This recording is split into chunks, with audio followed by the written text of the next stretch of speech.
Hello guys, kamusta kayong lahat? At ngayon ay nagbabalik ulit ako dito sa YouTube channel and ang tagal kong nawala guys. Pasensya na kayong lahat, super busy talaga at minsan lang nakakapag-upload, nakakagawa ng videos kasi nga sobrang hectic ng oras ko sa trabaho ko. Kaya ngayon, balik na naman YouTube.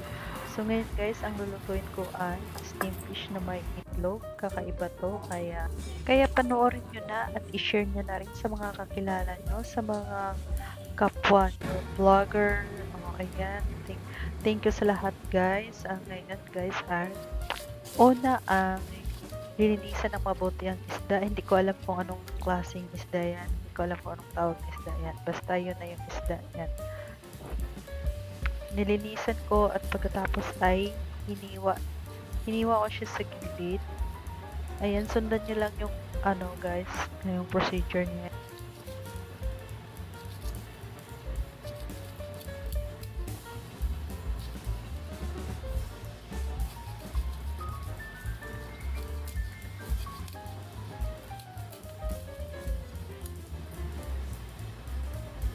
Ayan, nahiwa ko na nga at natanggal ko na yung tinik. Ayan. O, diba? Kailangan yung kutsilyo yun guys, hindi mapurol para mas maganda ang pagkahiwa. I-flat lang siya at sundan nyo lang yan kung paano ko in-slice. Ayan, hiniwa-hiwa ko lang sa gilid. Bawat magkagilid yan guys. Para lang ba may ano siya, may QWERTY, may pang ano lang yan, design, char. Ganun lang.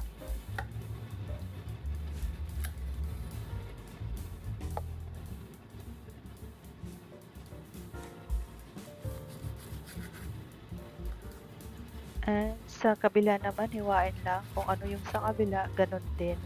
Para pantay-pantay. Ang juicy naman ito guys, no? Parang nagaano lang.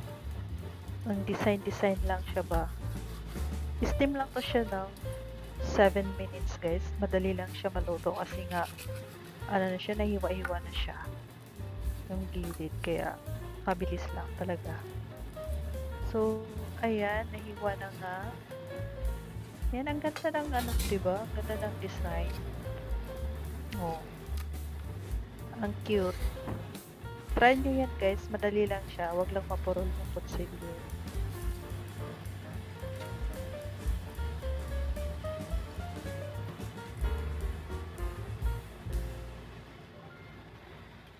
At ayan, ilagay ko na nga sa plato. And next ay naglagay ako ng 1 tablespoon of Shaoxing wine.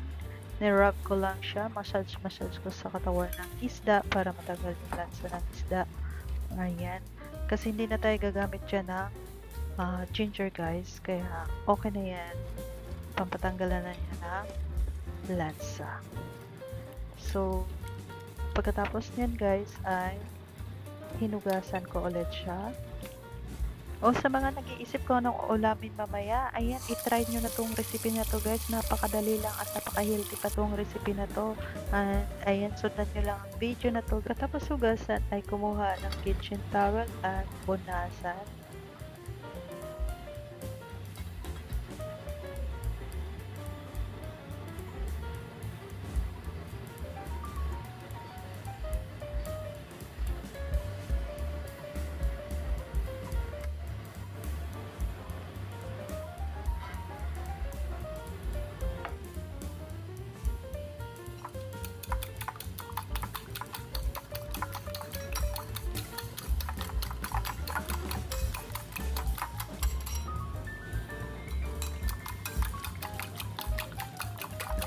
And next ay prepare na rin ako ng 2 itlog. Ayan, mix ko lang siya. At pagkatapos sinit aside ko siya. Next ay prepare na rin ako ng chili bean sauce. Naglagay ako ng 1 teaspoon of chili bean sauce sa ibabaw ng isda. So ayan, pang decorate lang yan guys. Pero in fairness guys, masarap talaga siya. Promise ko sa inyo yan guys. I-try nyo tong recipe na to. Super sarap. At talagang ubos. So, ayan na nga, naglagay na ako. Next ay, hinalo ko na nga yung itlog. Ayan, hinalo ko lahat. So, ayan, nag-transfer ko nga pala sa ibang plato yan kasi hindi kasya yung itlog. Ang ganda sana yan ng plato na yan. Pero hindi nga siya kasya, kaya nilipat ko na lang sa malaki na medyo malalim. So, ayan na nga guys, nalipat na. And then, naglagay din ako ng cling wrap para mas luwasan yung sobrang matubig. Kaya nagpainit na rin ako ng tubig. And steam lang siya ng 7 minutes. So, ayan na nga guys, naluto na. So, ayan, nag-prepare lang ako ng 1 tablespoon of soy sauce. And nagpainit din ako ng mantika dyan at nilagay ko sa ibabaw ng isda. So, ayan na guys, thank you for watching.